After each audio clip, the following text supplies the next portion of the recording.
श्रवण मन प्रपठन विचारण परो भक्त्या विमुचे नरः। ओम श्रीमद्भागवत पुराण पुरुषोत्तमाय नमः। गन्धाक्षपुष्पाणि समर्पयामि पुष्पमाल्यं वर्धापयामि। श्रेष्ठदे लक्ष्मी च पत्न्यामहोरात्रे पार्श्वे नक्षत्राणि रूपमस्मि नव्यातं निघ्नं निघाणां मयिघाणां सर्वलोकं मयिघाणां। श्रीमद्भागवत पुराण पुरुषोत्तमाय नमः।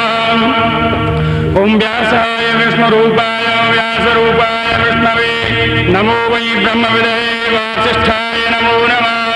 अचतुर्वदनो ब्रह्मा दिवाहुरपरो हरि अबाललोचना शंभुर्भगवान् वादरायणं। बोले भागवत भगवान की, श्री सुखदेव भगवान की जय। जय श्री राधे श्याम। एक सूचना, किसी का चश्मा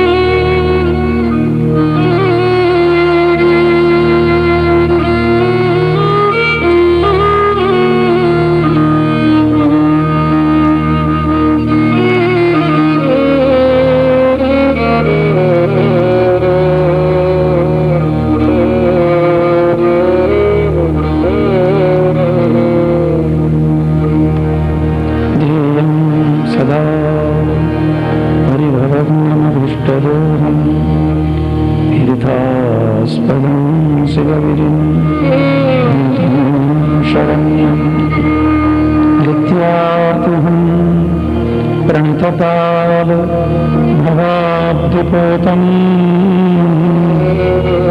वन्दे महापुरुषते चरणारविन्दम्। त्यक्त्वा सुगस्त्यनुसरोऽप्सितराज्यलक्ष्मीं धर्मिष्ठार्यवचसा यदिवादरण्यम्।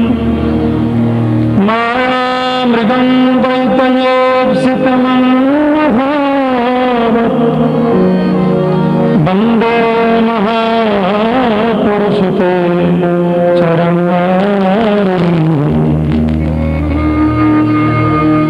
अस्ति स्वस्तरुणीं करद्रविमलत्कल्पप्रसून्नप्लुतं वस्तु प्रस्तुतवेणुनादलहरि निर्वाणनिर्व्याकुलम्। स्रस्तनिबद्धनी विविलसद्गोपी सहस्रावृतम् हस्तन्यस्तनतापवर्गमखिलो किशोराकृति। कृष्णत्वदीयपदपङ्कजपञ्जरान्तो अद्वैतमे दिशतु मानसराजहंस। प्राणायामसमये कपमापवित्रै कण्ठावरोधनविधौ स्मरणं कुरुस्तु। वंशीविभूषितकरान्नवनीरुदाः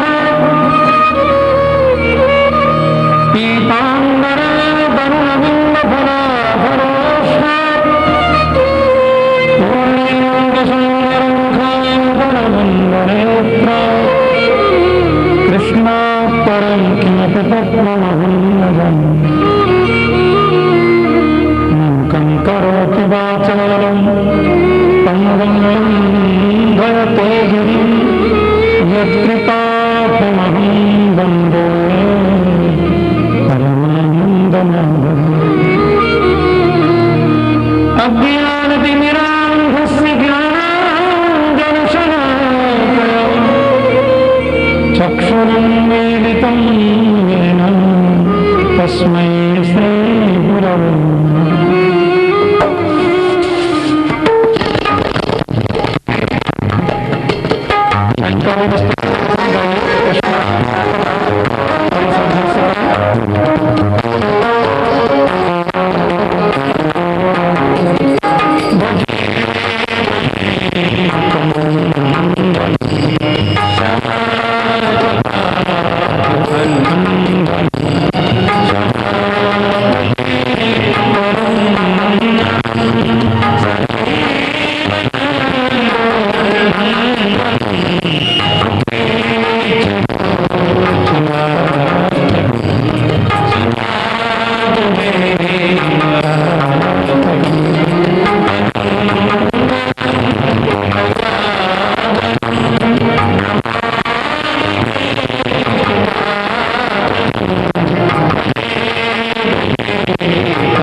परम गुणाकरम सुखाकरम कृपाकरम कृपापरम सुराद्विसन्निकन्दनं नमामि गोपनन्दनं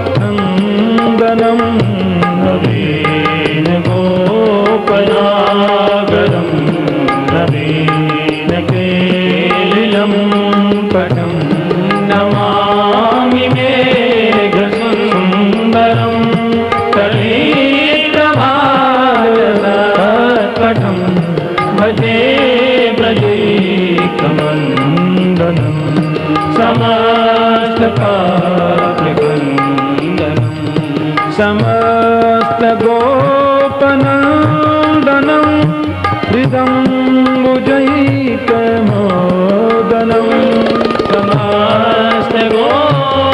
समस्तगोपनन्दनं हृदं भुजैकमोदनं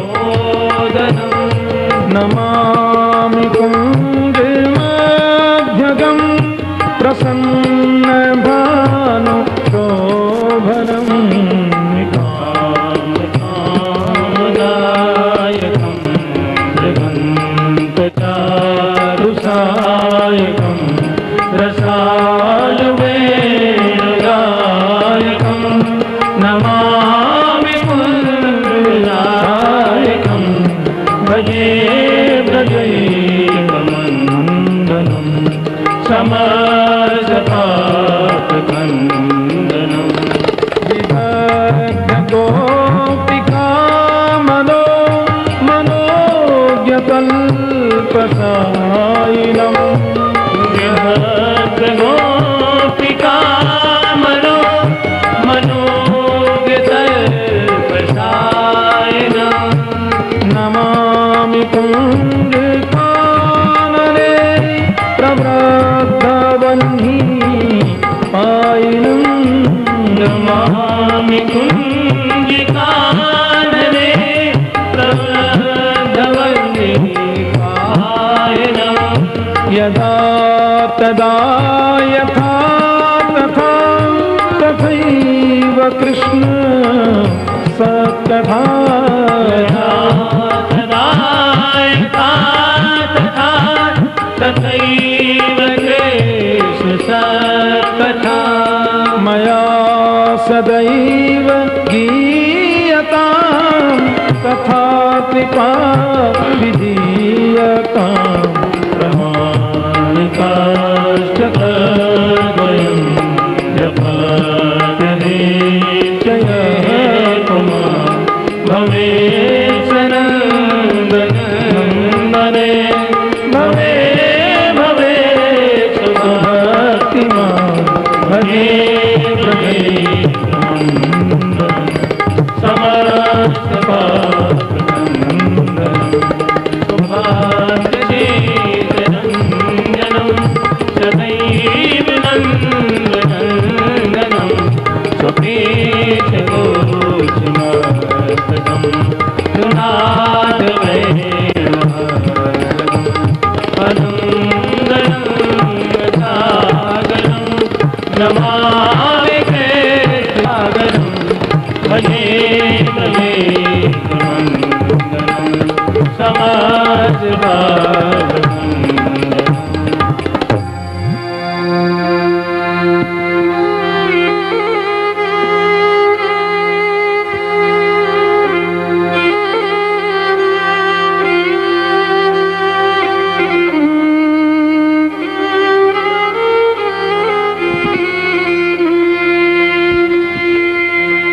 जय जय श्री राधारमण जय जय नवल किशोर जय गोपी चित चोर प्रभु जय जय माखन चोर